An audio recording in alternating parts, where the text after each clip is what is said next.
Everyone's heard of the phrase saving for a rainy day, but a new poll suggests it's something many Canadians simply can't afford. As Kelsey Bloxham explains, the CIBC study finds nearly half of Canadians don't have enough money set aside for an unexpected emergency. An emergency can happen anytime, anywhere.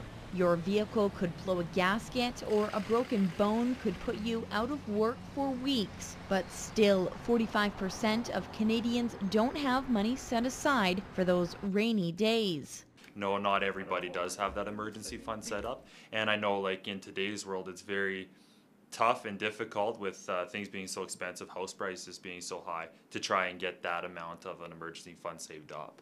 Industry standards say you should have up to 3 months' worth of household income set aside.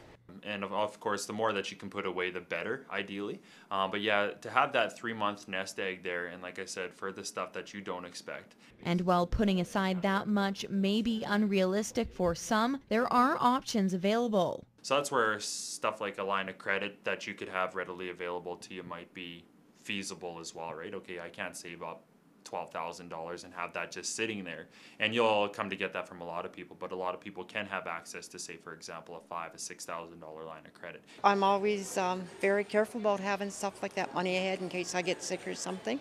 No, only RRSPs and probably a little bit of cash in the bank.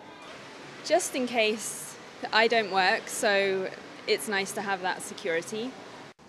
The poll surveyed Canadians from coast to coast. It found that British Columbians are the most likely to have an emergency fund set up, with 60% of those polled saying that they did.